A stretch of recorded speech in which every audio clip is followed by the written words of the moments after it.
when you do work that requires you to operate outside of your core natural skill set or to violate your core values, you're going to burn out. Here are 5 strategies that you can put in place today to avoid feeling burnt out at work.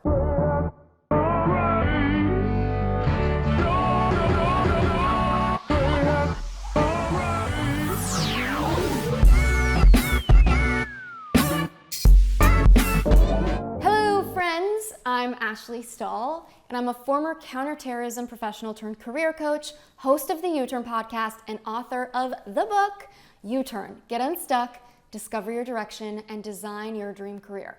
You don't hear about that sort of career pivot very often, from counterterrorism to career coach, do you? When I started my career, I bought into the myth that I simply had to take what I could get when it came to job hunting. And so after months of applying for jobs on my parents' couch and hearing nothing but crickets back, I took a job as an administrative assistant making minimum wage. And I never felt in that job like what I was doing was actually moving the needle forward for the company, using my gifts and my skills or contributing in the way I wanted to. And so eventually, out of desperation and out of knowing that there must be something better out there for me, I emailed my university and I asked if they had a list of alumni who were living in Washington, D.C. No idea where that resourcefulness came from, but to my surprise, they had 2,000 names and phone numbers and emails of students who graduated and moved to the district.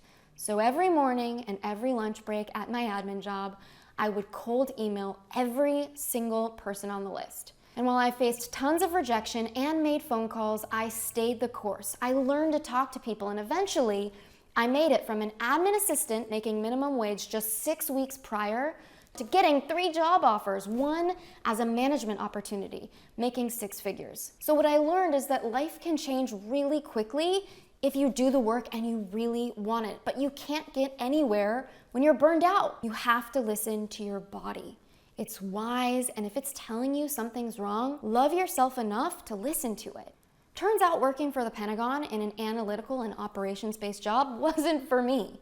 It was a lot of work that I didn't enjoy, and most of all, it was work that didn't align with my natural talents. In fact, a 2017 study by the analytics company Gallup, they uncovered that out of the world's 1 billion full-time workers, only 15% are engaged at work. That means a whopping 85% of the world's workforce feels unhappy and somewhat burnt out. So basically, we're just zombies, just sleepwalking all day long. I mean, what? Combating workplace burnout is important in more ways than one. The Association for Psychological Science, for example, they say that not only does burnout impair people's personal and social functioning, but it also overwhelms their cognitive skills and their neuroendocrine system. They say that this leads to clear changes in the anatomy and the functioning of the person's brain. You heard that right. If you're burnt out, the reason it's so hard to do the work that you used to do so easily is because your freaking brain literally changed and now you're operating out of a different brain. I say that's a serious problem, and I don't want you to be a part of that 85% of people who feel that way. In fact, during the pandemic, a recent survey by Verilife found that 9 out of 10 workers in the United States are working an additional hour per day. That's a literal part-time job we just casually added onto our plates to replace our commutes, and we tend to zone out during those commutes and give our brain a rest, but no longer. That's why for tip number 1, I'm reminding you to remember where you start and where your job ends. Put clear boundaries in place. It's so important to remember that a job is a part of your life, but not your entire life. Ask yourself, what am I doing to allow my job to take over my life or infringe on my well-being? Ask yourself, how can I communicate my needs so that I stay in my well-being? If you don't know how to have a tough conversation, make sure you head over to the U-Turn podcast, episode 101 with David Wood, on the exact step-by-step on how to have a difficult conversation. Most of us would agree that we're all slightly different people when we're on the clock and off the clock. And there's usually something really healthy about that. There's been so much talk in the career space about being yourself at work, but let me remind you, you need to be your professional self at work, not the version of you that is so casual and so personal that perhaps you get a little loose at your company happy hour. Let me tell you, those little slip-ups show up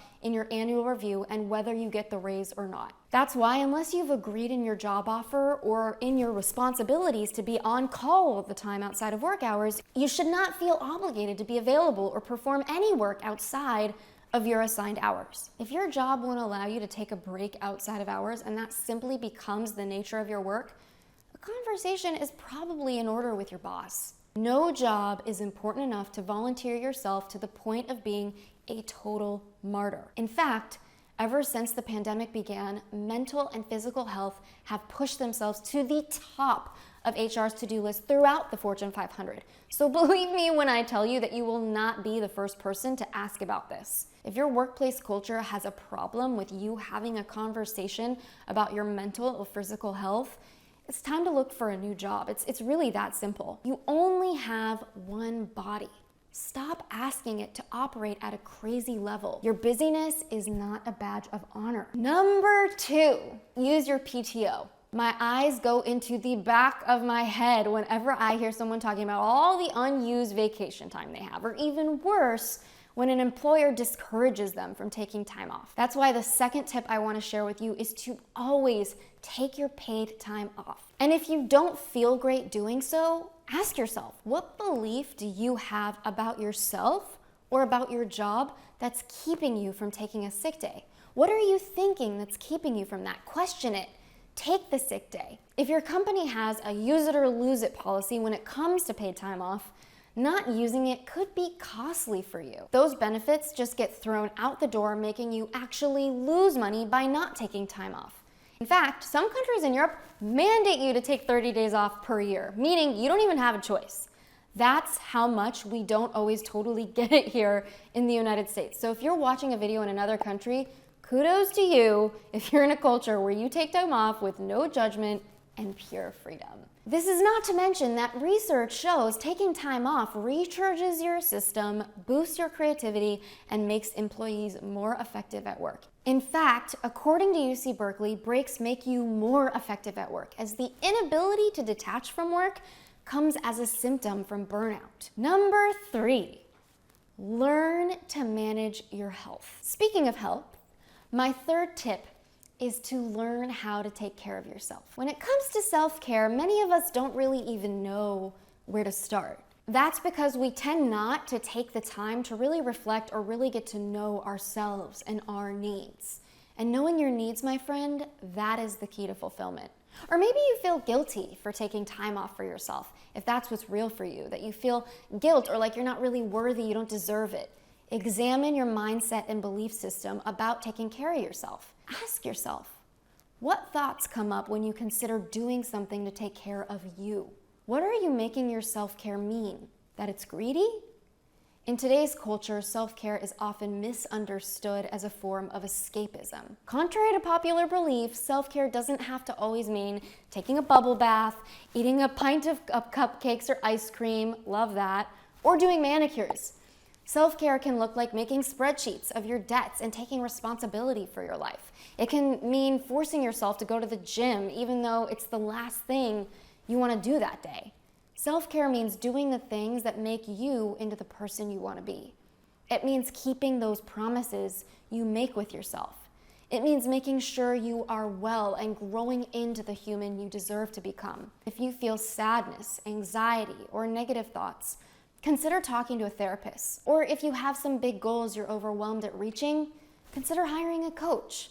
I myself have had a therapist or coach on an ongoing basis for the past decade because I hold so much space and insight for my private clients, people who take my courses, my podcast, this YouTube channel, the list goes on. I can't help you see your blind spots in life unless I'm looking at my own. Similarly, you can't do a good job at work if you're operating out of an empty cup. So take some time and ask yourself, what nourishes me? What activities, what people, what hobbies, what places make me feel more myself, my best self? And do more of that. When you let yourself come alive in some area of your life, it leaks out into other areas, or it makes it clear for you where you need to make a change, because feeling good, it feels good. In my case, I feel very me when I'm dancing to hip-hop dance classes with friends, or when I've spent the afternoon reading a great book by the beach. The goal here is to get you back into your own energy field.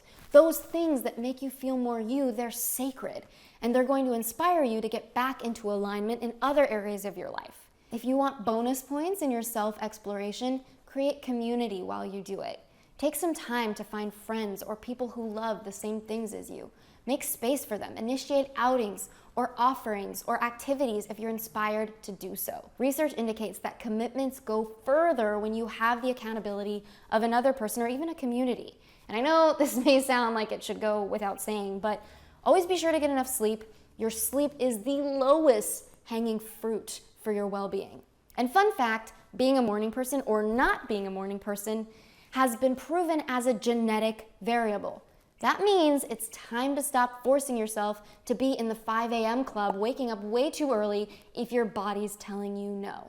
While I do know we have work schedules and commitments, I bet that extra 40 minutes of shut-eye in the morning may be better for you than working out if your body wasn't aligned with being awake in the mornings. You know what I mean? So here are a few of my absolute favorite tools to transform your health. Number 1 is the Oura Ring. This ring measures your sleep and it's easy and comfortable to wear.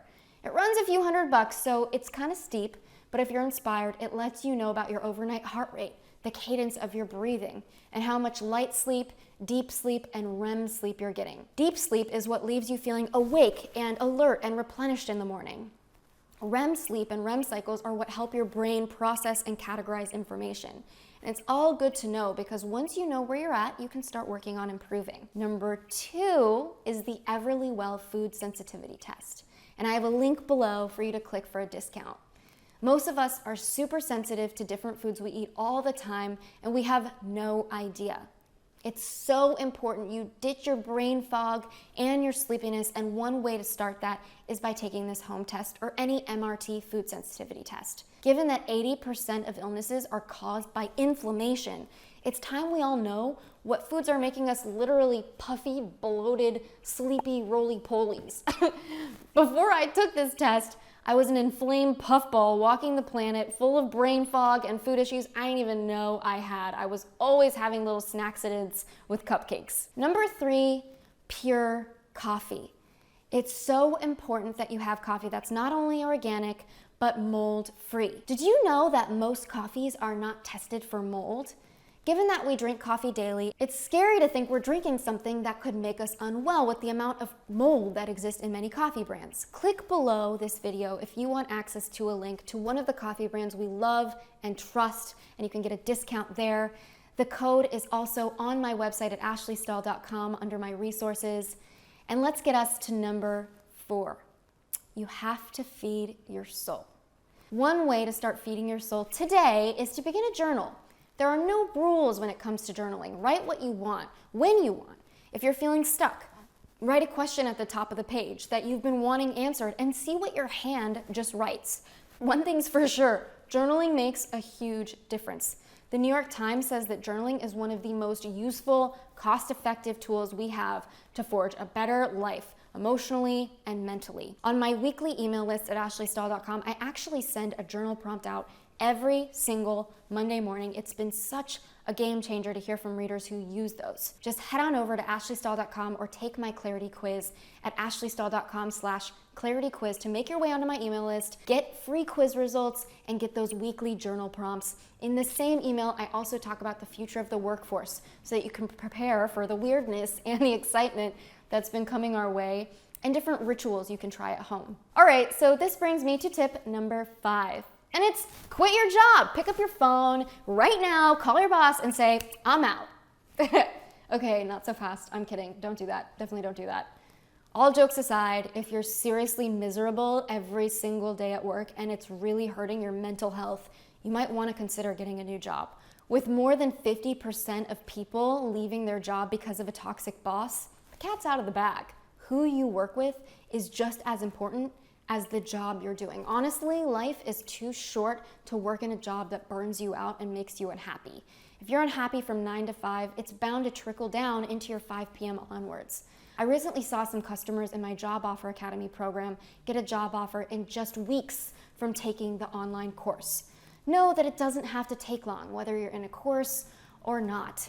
These are proactive and effective steps to avoid workplace burnout. And my last suggestion, work on implementing one step at a time until all of them become natural to you. Growth is a process, it's not an event. Don't overwhelm yourself, and know that if you want to speed up in life, sometimes you've got to slow down. Backing up is not backing down. So in short, the vibe is this: set some boundaries, take your vacation time, take care of your health, write in your journal, and if all else fails, remember how free you are. You don't have to quit, you get to quit. Just think about that. Don't forget to hit that subscribe button and share this with a friend who might need this. And in the meantime, I'd love to hear in the comments below. What's your favorite self-love ritual? I'm always looking to grow my list. How do you avoid burnout? What do you do to take care of yourself? Until next time, and goodbye for now.